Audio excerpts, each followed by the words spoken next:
ቅዳሜ ከሰዓት እንደቀጠለ ነው ባለትዳሮቹ ሰዓት ላይ ደርሰናል። የዛሬ እንግዶቻችን የመጡት ከኮምቦልቻ ነው።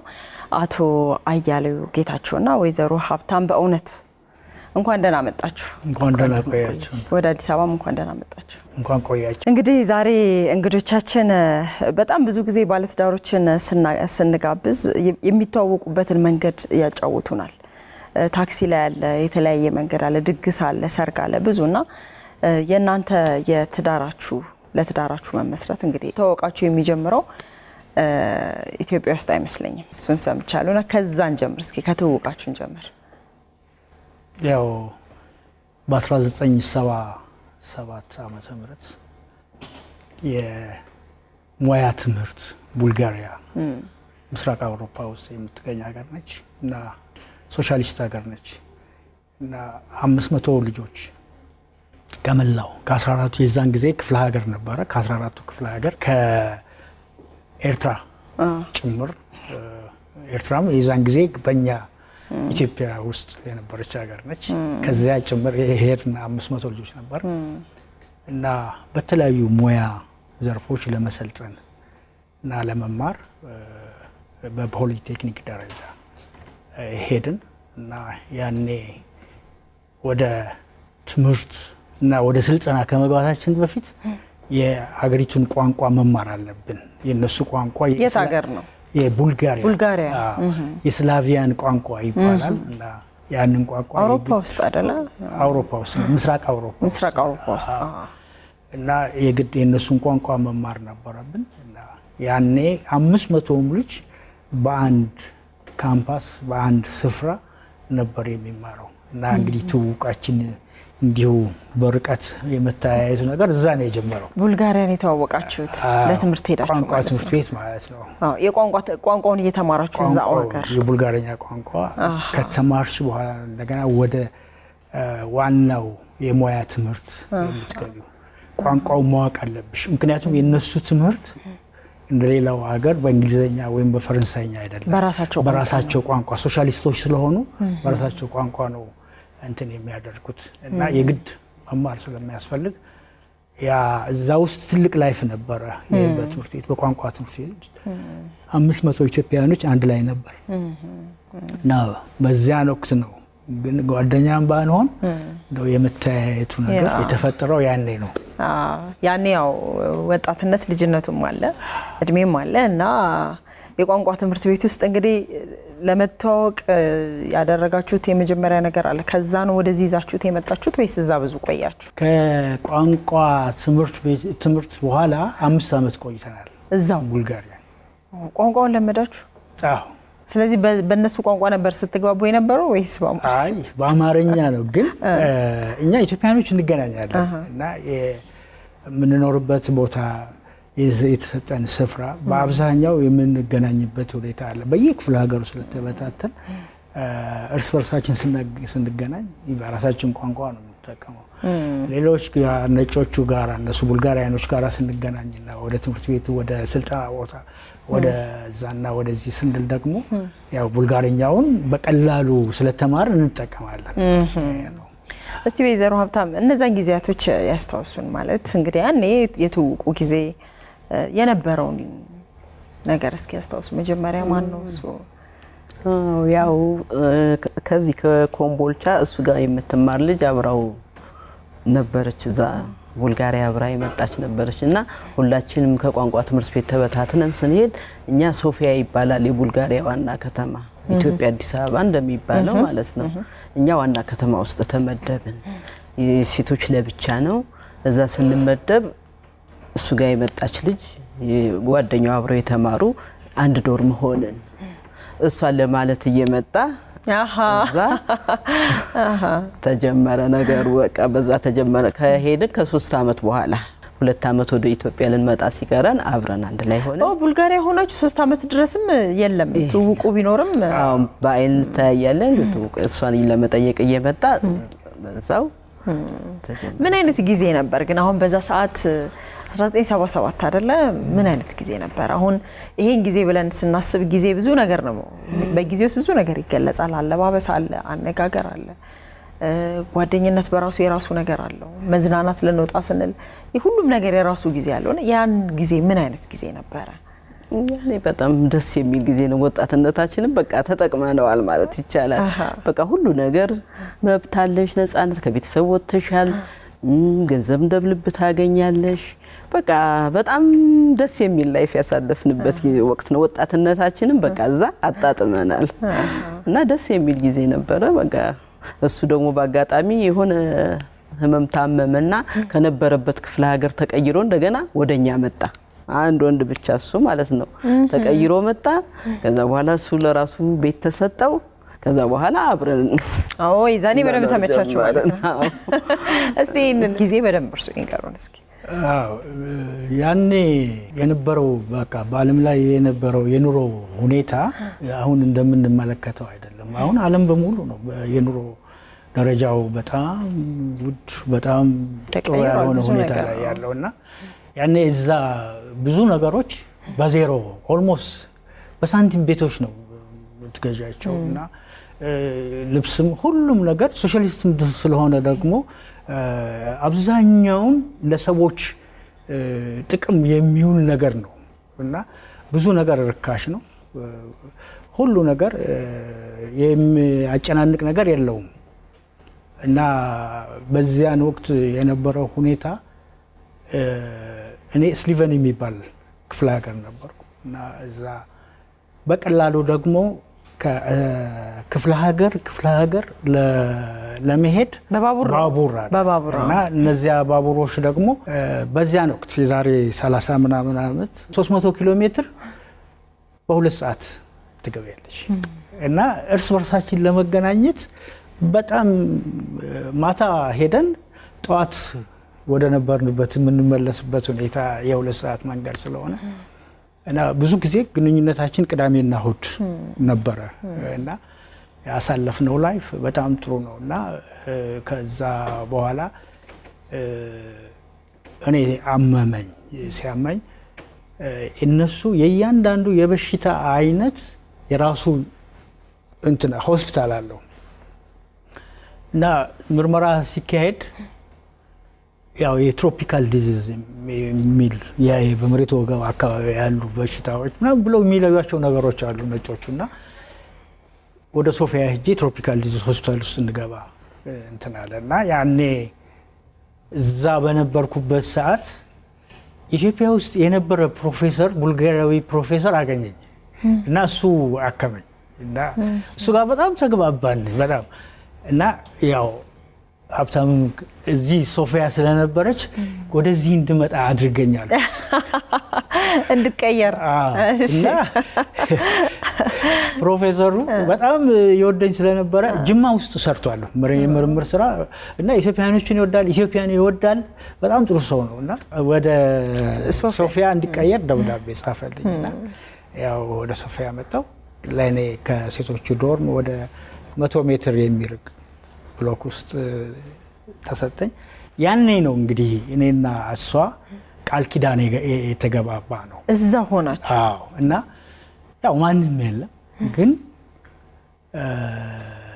በጌታና በሁለታችን መካከል ጌታ በመካከላችን ሆኖ እንግዲህ የወደፊቱ ህይወታችንን በአንድነት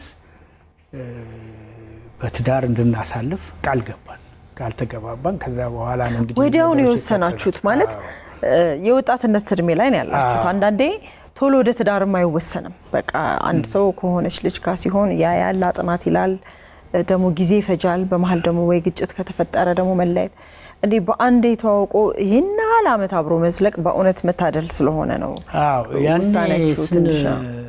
ስንገናኝ ኦልሞስት በተለያዩ ሁኔታዎች እኔ እዛ አዲስ ማነው ሶፊያ እስከምገባ ድረስ 1 አመት ሆኖናል ኦልሞስት ትንሽ ጊዜ ለመታየት እና ለመተዋወቅ ረርቶናል ብዬ አስባለሁ ከዛ በኋላ ነው የወሰነው እምትዝናኑት እንዴት ነበር አሁን ያላችሁት እንግዲህ ከኢትዮጵያ በጣም ብዙ ርቃችሁ ሌላ አውሮፓ ሀገር ውስጥ ነው ለትምህርት ሄዳችሁት ያኔ ምን አይነት አለባበስ ነበር ምን አይነት መዝናኛውስ እንዴት ነበር አሁን እንግዲህ የዚህ ዘመን መዝናናት ተብሎ የተለመዱ ነገሮች አሉ የሚደረገው በዛ ዘመን እንዴት ነበር መዝናናት የምታስታውሱትን መቼስ ነፃነት አለ ለብቻችሁ ነው የምትኖሩት አገሩም አውሮፓ ነው ብዙ ነገሮች ይኖራሉ በያስባለሁ እውነት ነው እዛ ሀገሪቱ ጥቁር ባህር ወይም ብላክ ሲ የሚባለው ያው ራሽያን እና ቡልጋሪያን የሚያደናበር ትልቅ ባህር አለና አብዛኛውን ሰው ወደዛ ነው የሚሄደው ለመዝናናት እና ያው እዚያ ረጅም መንገድ በመርከብ ሽርሽር አለ የተለያዩ በጣም አሁን ለመጥቀስ የማልችላቸው መዝናኛዎች አሉ እና በእነዛ ጊዜ ወስደን ሰዓት ወስደን ፕሮግራም አድርገን ነው የምንዝናናውና ያኔ የነበረው ሁኔታ በእኛ ብቻ ሳይሆን በኢትዮጵያን ተማሪዎች መካከል እና አብረውን በሄደው በግሩፕ በ500 መካከል በጣም ትልቅ ፍቅር አለ እና በየክፍለ ሀገሩ ደግሞ የተበተነ ስለሆነ ሄደን እነሱ ጋራ የበዓል እናሳልፋለን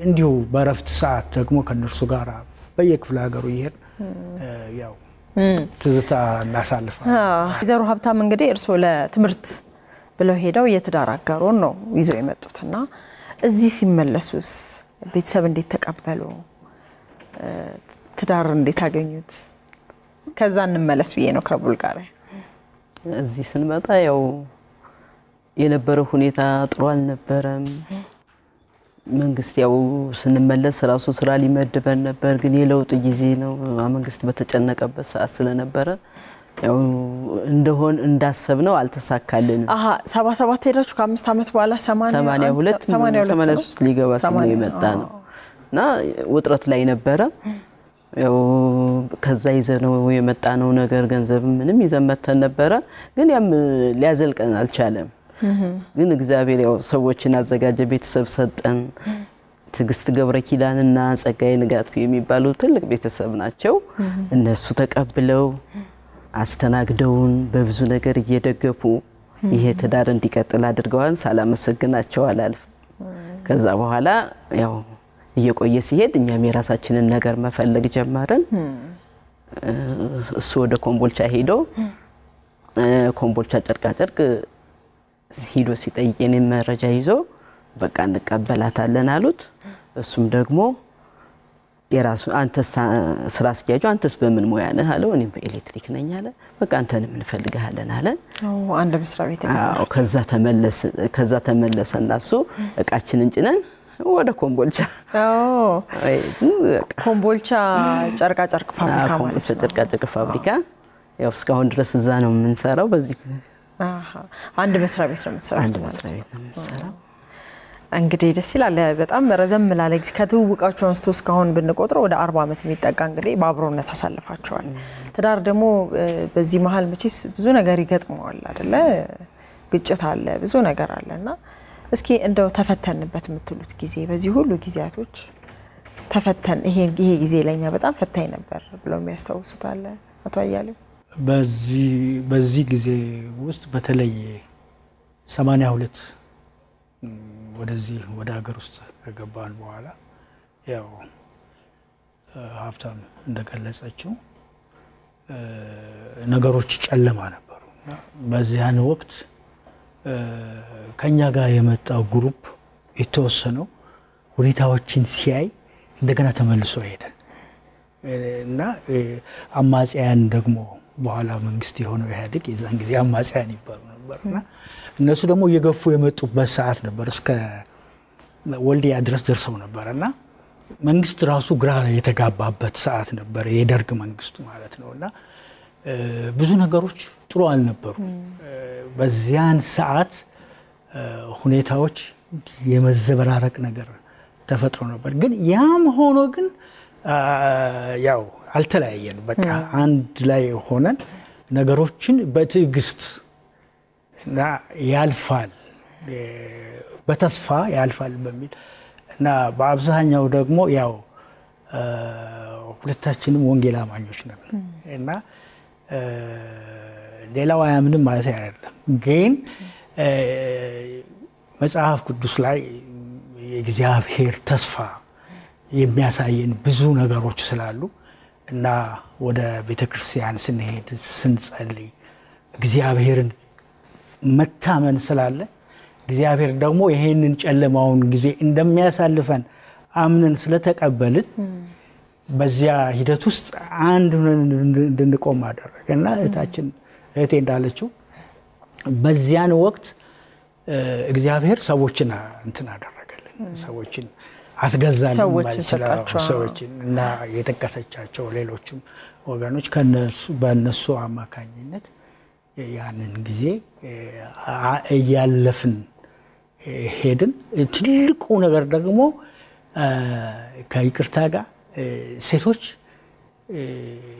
አንዳንድ ጊዜ የኑሮ አለመመቸት ሲፈጠር ሁሉም አይደሉም ግን የተወሰኑ ደግሞ ደስተኞች ላይሆኑ ይችላሉ። እሷ ግን አንድ ቀን ቅሬታ ሳያድርባት በመቻል ሁሉን ነገር ያልፋል። እንደውም እኔ ነገሮች ሲያበሳጩኝ ነገሮች እንደገና ወደ ኋላ እንዲሄድ ተስፋ እንዲኖረኝ የምታደርግ ውድ ባልተቤቴ ነች እና በዚህ በጣም አደንቃታለሁ እና ለዚህ ጊዜም እንድንደርስ ደግሞ የሷ አስተዋጽኦ ትልቅ ነበርና በዚህ ሂደት ውስጥ ስናልፍ ያው አንድ ቀን ወሰን እንግዲህ የተለያዩ ስፍራዎች ሄደን ነገሮችን እንትን ማድረግ አለብን በሚለው ወደ ኮምቦልቻ የትውልድ ሀገሬ ነው በነገራችን ላይ ኮምቦልቻ እና ወደዛ ሄደን ቴክስታይል ውስጥ ገብቼ ያው እሷን የትምህርት መረጃ ሳሳይ ነው እሷን በጣም እንፈልጋታለን እና ሀብታም በሙያ መካኒክ እና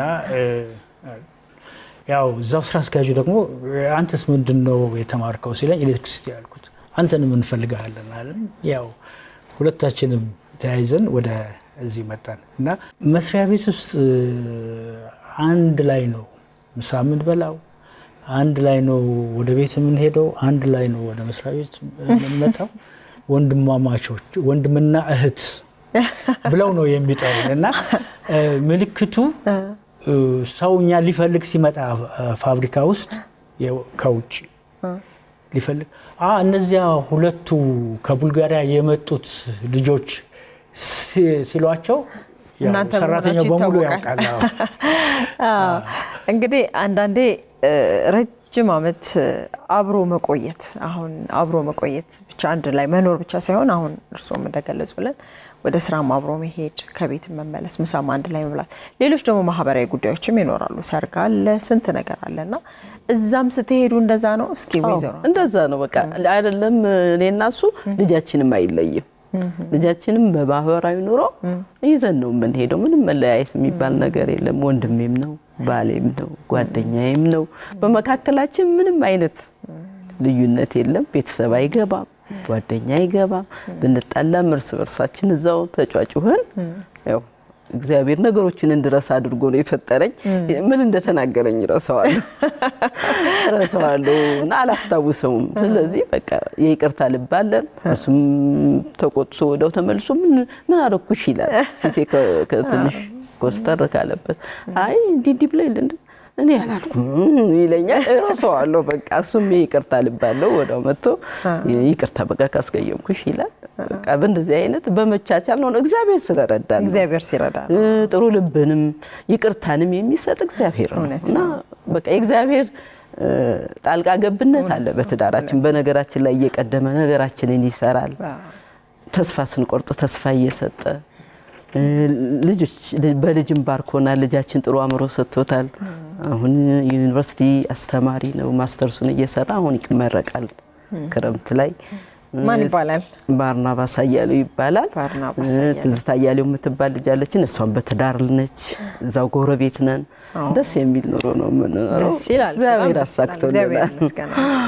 ደስ ይላል። እንዲያውም አንዳንዴ ምን ይባላል እኮ በጣም ብዙ አመት አብረው የኖሩ ጥንዶች መልካቸው የሚመሰሰላል ይላሉ። ብዙ ከመኖር እንደዛ ብሏቸው ያውቃል ምናልባት?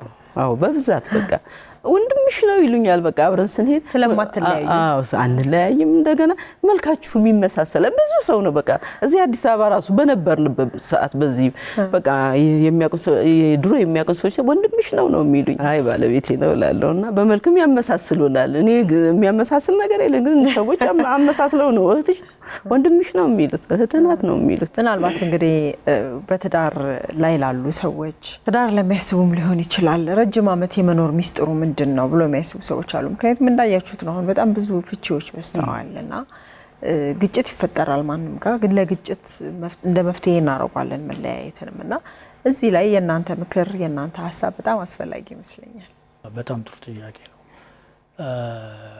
መጀመሪያ እንግዲህ እግዚአብሔርን ማስቀደም በትዳር ዓለም ውስጥ በግልም ብቻ እየተኖረ እግዚአብሔርን ማስቀደም ተገቢ ነው የበለጠ ደግሞ በትዳር ዓለም ውስጥ ሁለት ሆነው ልጆች ወልደው በዚህ አይነት ሁኔታ ለሚኖሩ ሰዎች ደግሞ እግዚአብሔርን ማስቀደም ነው እና ፈሪሃ እግዚአብሔርነት ካለ እግዚአብሔርን እውነት በውስጣቸው ካለ ሁሉ ጊዜ ለትዳራቸው ደግሞ እየተጠነቀቁና እየፈሩ የሚኖሩ ዜጎች ይሆናሉና በተለይ ደግሞ ከኛ ልምድ ስንመለከተው ነገሮችን መተው በትዳር መካከል ጸብ አለ መነጋገር አለ ሐሳብ ለሐሳብ አለመግባባት አለ በብዙ አይነት ሁኔታዎች ብዙ ነገሮች ሊፈጠሩ ይችላሉ ዋናው ነገር በመካከል ሰው እንዳይገባ ማድረግ ነው እኛ አሁን በዘመናችን ሁሉ አሳለፍነው ዘመን በትዳራችን ለማስታረቅ ወይም እንደዛና እንደዚህ አንድ ሰው ገብቶ አያውቅም እና ትልቁ ነገር እሱ ነው እና ሰው ከገባ ጥሩ አይደለም ራስ መፍታት አለ በራሳቸው ጥንዶቹ በራሳቸው ጊዜ ሰዓት ሰጥተው ጊዜ ሰጥተው ቁጭ ብለው በሰከነ ልቦና መነጋገር መቻል አለባቸው ይሄ ሲሆን ጥሩ መፍትሄ ራሳቸው እግዚአብሔርም ይረዳቸዋል በእነሱ መካከል በሁለት ጥንዶች መካከል ሰው አይደለም ያለው እግዚአብሔር ስለዚህ በሚነጋገሩበት ሰዓት እግዚአብሔር ጣልቃ ይገባል ስለዚህ ወደ መልካም ነገር ይቀይራል ሰው ከገባ ግን እንደኛ አደጋ ነው በብዙ አይነት ሁኔታዎች ጥሩ አይመጡምና አንዱ ትልቁ ነገር እሱ ነው ሌላው ደግሞ ያሳለፍነው ነገር የተነጋገርንበት ነገር ክፉም ደጉም ያለው ነገር አልፏል ብለን ንስሐ ገብተን ይቅርታ የተጠያየቅንበት ነገር ሌላ ጊዜ ጸብ ሲመጣ ማንሳት ቂም አደጋ ነው ሁሉ ጊዜ እነዚያ ነገሮች እየተደመሩ እስከ መለያየት እግዚአብሔር ወደማይፈልገው መለያየት ደረጃ ሊያደርሱ ስለሚችሉ ቂም በፍጹም አስፈላጊ አይደለም በትዳር ውስጥ ያለፈ ነገር ማንሳት ተገቢ አይደለም አሁን እኔ በነገራችን ላይ በወንጌላውያን አማኞች ህብረት ውስጥ የአባቶች ህብረት የምኩራብ ህብረት የሚባል አለ ብዙ ጊዜ ስራው የማስታረቅ የመምከር እና እንደዚህ አይነት ስራዎችን ማህበራዊ ኑሮ ስራዎችን ነው የምንሰራውና ብዙ ጊዜ ሳይና ስመለከት ሰዎች ባለመደማመጥ ምክንያትና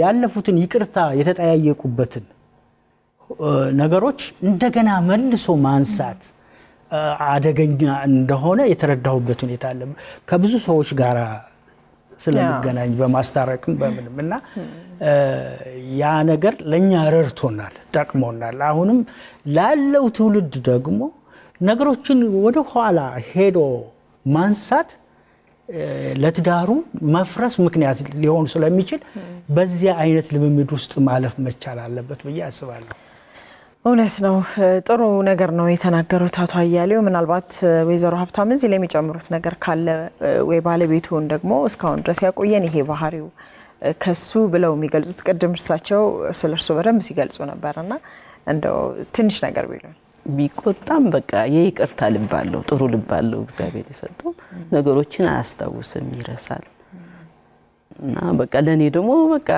ታዛዥ ነው እኔ ብዙ ገበያ አላቅም ሁሉ ነገር የሚያደርግልኝ እሱ ነው ልብስ እኮ ሳይቀር ምርጫዬን ያቀዋል ምርጫዬን አውቆ ገዝቶ የሚመጣው ነገር ሁሉ ይመቸኛል እና ጥሩ ባል ነው ደስ ይላል እንግዲህ ከርሶ ከናንተ ረጅም አመት ከቆየው ትዳራችሁ ያየነው መከባበርን ነው መሰማማትን ነው መቻቻልን ነው እግዚአብሔርን ማስቀደምን ነውና ይሄ በጣም ደስ ይላል ትዳር ደግሞ ከትዳር ነው ከቤተሰብ ነው ማህበረሰብ ከዛም ሀገር የሚሰራው ትውልድ የሚታነጽበት ተቋም ነው ቤተሰብና እንግዲህ እግዚአብሔር እድሜና ጤና ይስጣችሁ ነው የምንለው እኛም እዚህ እንግዳ ሆናችሁ ከኛ ጋር ቆይታ ስላደረጋችሁ በጣም አድርገን እናመሰግናለን እግዚአብሔር ይስጥልን እኛም ደግሞ መላው ህብረተሰቡን እናመሰግናለን እግዚአብሔር ይስጥልን እናመሰግናለን እኛም ተባረኩ አሜን አሜን አሜን ቅዳሜን ከሰዓት እንግዲህ ባለትዳሮቹ ከነ እንግዲህ አቶ አያሌውና ወይዘሮ ሀብታም ጋር ያደረግነው ቆይታ ይሄንን ይመስላል ወደ ሌሎች የቅዳሜን ከሰዓት ዝግጅቶቻችን አለፍን አብራችሁን ቆዩ